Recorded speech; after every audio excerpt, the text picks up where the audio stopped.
You're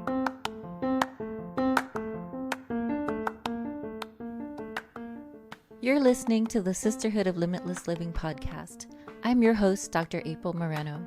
I'm a public health specialist focused on integrative wellness and autoimmune living, supporting the community of women, where I help you to live your best quality of life through being your best self-advocate. Let's get started.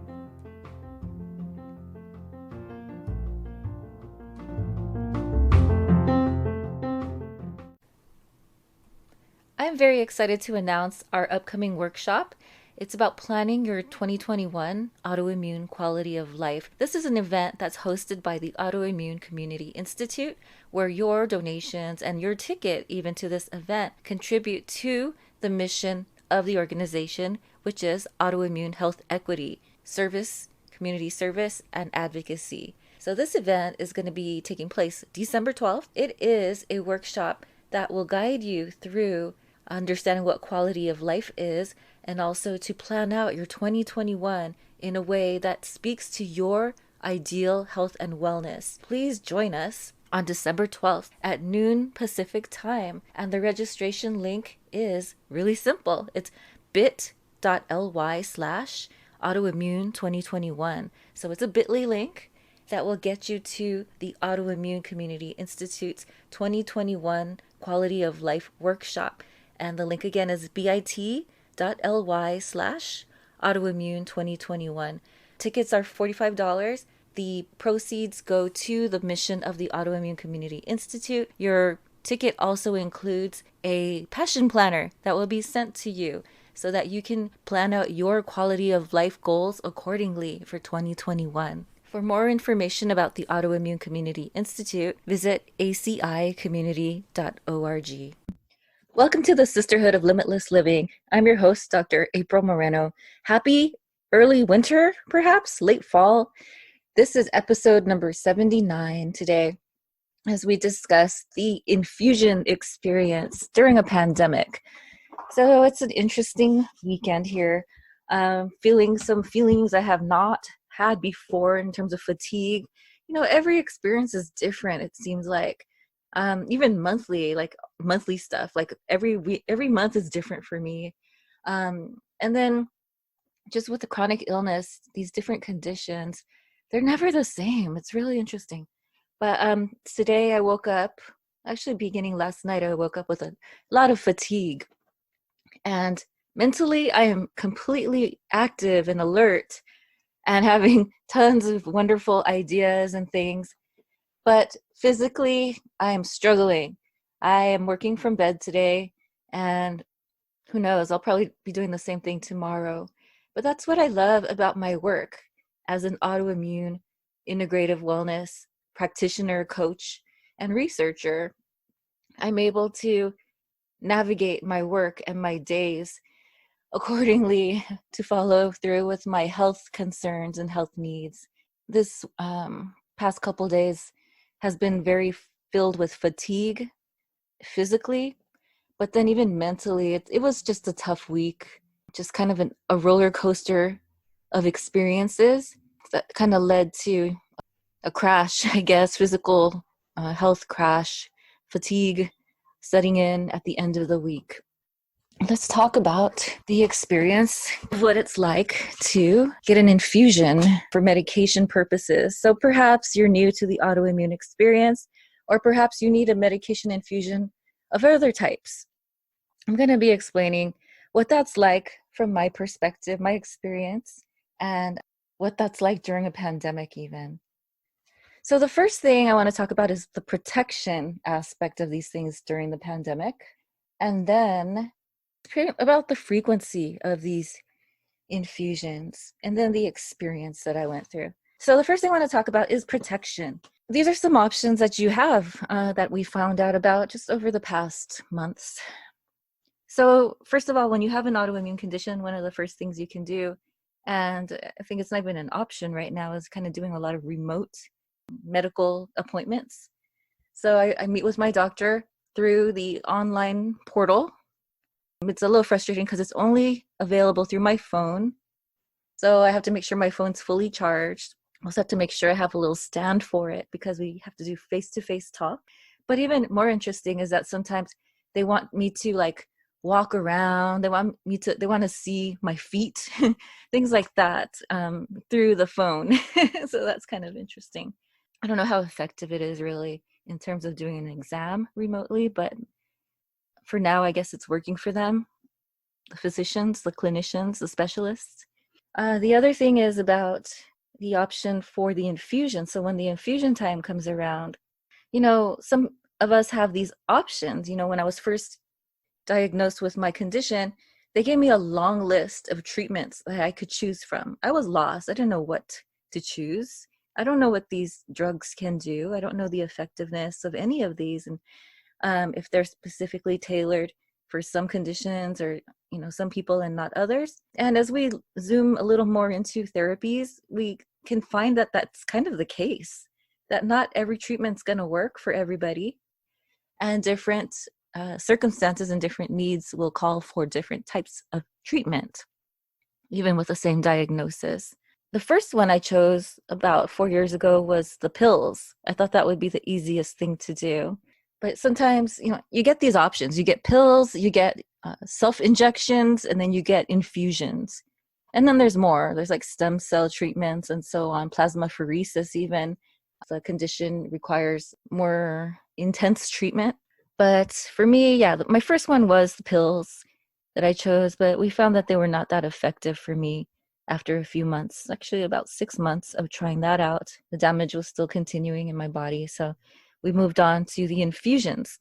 And the thing with the infusions is that on the label, on the ads, on the marketing, they say that it's every 6 months for this infusion. So, some people's physician may be following that to the letter, but my specialist had decided that it's a little more to do with the analysis of the actual B cell. So your medication may be to treat and reduce the count of your T cells or your B cells, for example, in your white blood cell count. And the one I work with involves my B cells. And so what my specialist told me is that in some of the more recent literature, that even though the marketing of this drug is every 6 months, that we would look further into the B cells and look at the count of further breakdown of what's going on with the B cells to determine when it's time to get that next infusion. So for me, it had been like last July, and now we're in November of 2020. So we're over a year away since the last infusion I've done. And that's what I really like about my specialist, that he kind of keeps up with the literature, the science, and finds out and decides individually what's best for us as we get our medications. So after a recent scan, after the recent blood test, we did find that it's time again. The blood cells, the B cells are back up again, and that it is time to redo this infusion. So today I'm going to talk about that. In terms of protection, you have the options of, in some hospitals or some clinics, you can get your own room. I wanted to do that, but what they told me is that at this infusion center, there's no guarantee. So it's like this high risk option of like, either I would get my own space or I would be in a room with like, I don't even know, hundreds of people. And that's not what I wanted for myself during the pandemic. Not at all, right? I don't want to be in a room with more than 10 people. With my particular insurance and my particular health plan, that was the option. The only option of having your own private room was not a guarantee. So I don't know. I wouldn't want to risk it and end up in a space with dozens and dozens of people, especially for an infusion that lasts about 5 hours. Okay, like if we were talking about, in some cases, a monthly infusion or so that took maybe just 45 minutes, maybe I would be okay with going into an infusion center like that. But we're talking about something that takes several hours. And there's enough out there in research on COVID-19 that says that the longer you spend somewhere, the more of the chance there is of a risk of infection and spread of the virus. And so what I thought was really cool as well is that my specialist was very serious about the pandemic and continued to share with me that, you need to continue social distancing. Things are getting a little worse out there in terms of numbers. We're going to see this continued rise with the winter. And he took that very seriously, which I highly respect. So he said, yeah, it's time to just continue social distancing. We'll get you in and out of there as soon as we can. But you will have to go in, unfortunately, because your B cells are all the way back up again. And we don't want you to risk the damage that is done with your autoimmune disease. So I went in and I chose what we have is a home infusion center. And with my particular medication, I did try to get it from home, but they said that the risk is too high with this particular infusion. So they said that I would have to still go in person to the home infusion office. So it's called home infusion, but they actually take me there. We have 3 chairs in there, which is pretty small.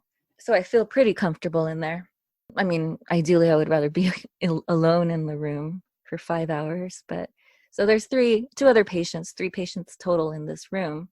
So now I'll share with you what that experience was like. So I went in there, actually had the wrong time in my head compared to the time that they told me. So I was preparing to go there 1 hour late. So she sent me this text. She called me, texted me, said, "Are you coming in for your infusion?" And I was like, "Yeah, I thought it was at 9:30." She said, "No, actually, we told you, or we scheduled it for 8:30.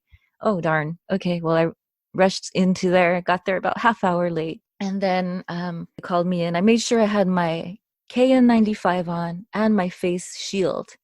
And I was the only one there with the plastic face shield. But I just feel safer having 2 levels of protection. If I could, I would probably wear 2 masks. I would probably wear a clinical and a medical mask and a KN95 probably if I didn't have a face shield. So I went in and I got my seat. They told me they had already like cleaned every surface there. So yeah, I got ready for my 5-hour experience in a pandemic. First thing I do before I go in is take a Xanax so I can relax because I live with anxiety, and having something attached to my arm for 5 hours without my Xanax is likely to give me anxiety and make me feel like, get this thing off of me. I don't like being attached to this thing. And heck, it's got a needle attached to it, right? Or whatever it is, piece of plastic. So the Xanax helps me a ton. And after that, we began this process. I realized I had been in my house slippers. I had run out of the house so quickly because I messed up the time that they had scheduled for me. So I had pretty much just thrown on whatever I could. I had my house shoes, basically they're Crocs, these plastic Crocs or whatever fabric they are that I wear around the house because of my puppies and stuff. So I had those on. I was in there with my face shield, and I packed my extra KN95 in my purse. I had lounge pants on that I wore around the house, and so I was not really ready to be there. The needle that they gave me wasn't too bad. I didn't really feel it too much. I felt it just slightly. That was okay. And once they put the IV connector in, they gave me a tablet of Zyrtec. So you have this option over there when it comes to this 5-hour long infusion of getting Benadryl infusion or the Zyrtec. And for me, the Benadryl was in the past too strong for me that it knocked me out immediately. So I would sleep for a couple of hours if they put me on the Benadryl infusion. Last time I did it, I started slurring my words and suddenly just passed out. I remember just like not being able to speak. I didn't really like the feeling of being out of control of my body, especially like it's really interesting because living with anxiety, sometimes the anxiety medication makes you more anxious. And those are like the ones that aren't a good fit for me. But then some of them are much more relaxing, right? So the Xanax, in most cases, works out really well for me, occasional use, especially on a day like this. The other one I take is the Cymbalta every day. That works pretty well for me. I've taken other ones that didn't feel so good, but this one works pretty well for me. Then they gave me the steroid of the methylprednisolone, and that was for about 30 minutes where they gave me the steroid. And I was starting to taste some kind of like a metallic taste in my mouth. I was noticing with the steroid that they attached into to this IV. And then after that, we went ahead into the infusion of my autoimmune medication. So what they do is they, I guess, titrate it. What they do is put in, first begin it at a lower dosage, like a lower concentration, and then they start to scale it up. I think it's like 3 different stages of this concentration of this infusion that they do. So that's where it begins, like this kind of 2-3 hour portion of the experience where I'm being given the autoimmune medication infusion. And so they take my blood pressure every 15 minutes or half an hour or so. And I'm really nosy. I like to know what it is because my blood pressure does tend to be a little higher and it runs in the family, I guess. I'm always asking what the blood pressure is like, and it's usually pretty good, especially since I'm on all these drugs and I'm pretty relaxed. So then after that, I sometimes fall asleep. I took probably like a half-hour nap during this time. I brought all kinds of books to read. I brought my computer, but for the most part, I just listened to relaxing music and didn't want to do anything, especially having this thing attached to my arm. My bags are on the ground. It just was kind of too much work to even think about reading a book or flipping a page with one arm. You know, I wasn't too comfortable moving the other arm around so much. And so that's what that was like. In terms of wearing the mask and things, I did appreciate that they had curtains between me and the other 2 patients. So I never actually saw them. There was one time where I actually had to use a restroom. Being a public health person and kind of really into protections and stuff, I took my Lysol spray with me in there, sprayed it down first before I went in. I waited like a few seconds and then I went in to use the restroom. Then after that, it was around lunchtime after that. So I was there from like 9 a.m. till 2:30 p.m. And so around 12 o'clock, I was hungry and I really didn't want to eat indoors inside this enclosed space. I don't know who's in there. I don't know who might be infected or anything like that. But they offer snacks. They offered me some famous Amos cookies. They offered me some Chex Mix. They offered me some other things, but those were the 2 that I chose over the day. And I usually try not to eat any of that stuff because of the gluten and trying not to eat junk food. But something about those steroids, you get the munchies. So it looked really good to me. The famous Amos cookies in particular were speaking to me. So I had to get chocolate chip cookies. I ate the whole bag. And then I had another bag of Chex Mix about half an hour after that. But the thing is, you know, I was really uncomfortable taking my mask off. I don't know how people do it in a restaurant. I don't know how people don't have a mask on. And I don't know how that's considered okay. Um, Either you wear a mask or you don't, you know, when you're eating. Now you're definitely ingesting, you're bringing stuff into your body. So it was really hard for me eating cookies and kind of like putting them into my mask.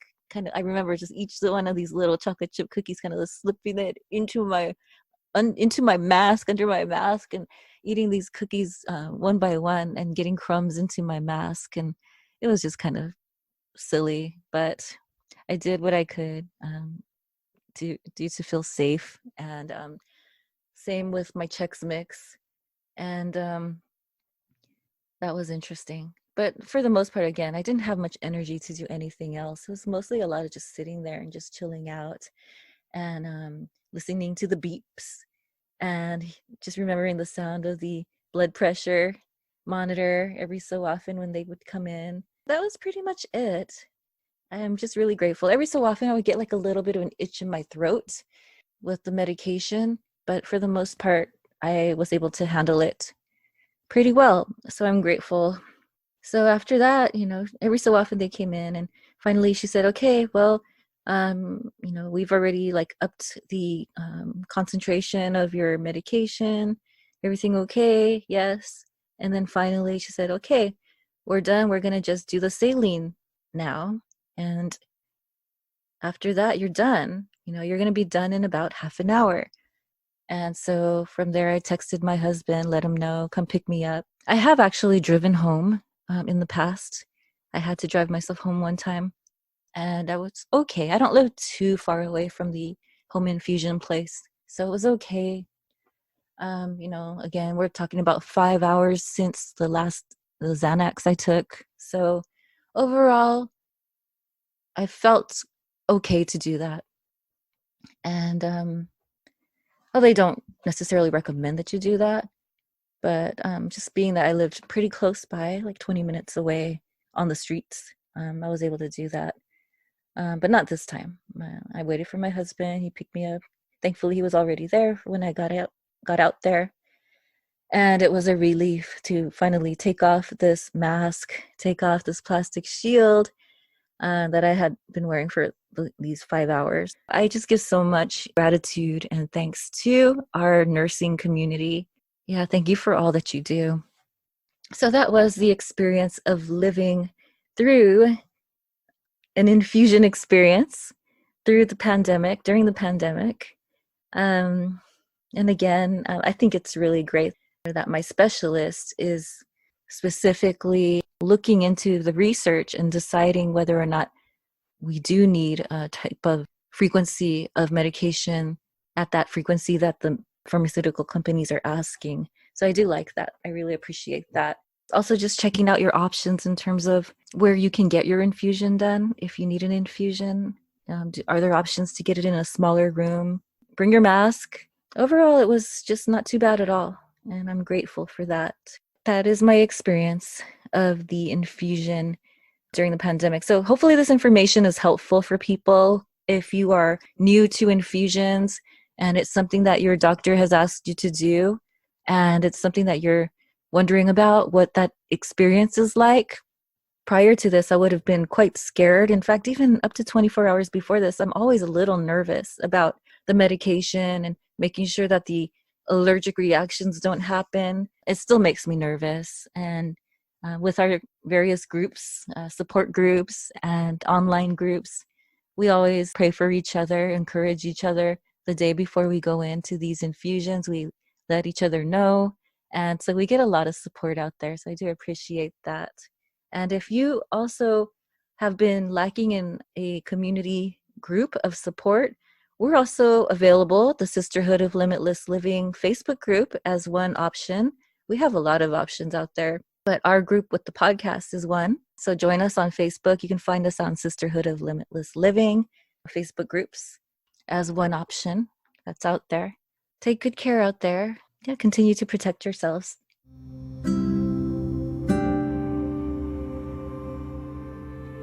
Thank you for listening to this episode of the Sisterhood of Limitless Living podcast, Season 2. Hope you enjoyed the episode. Look forward to having you join us in upcoming episodes as well, where we continue to talk about integrative wellness and autoimmune living our best lives, being our own best advocates. Feel free to subscribe on iTunes to the podcast, and we are also available on several other locations as well. For more information about Dr. April Moreno, you can visit aprilmorenophd.com. Take care.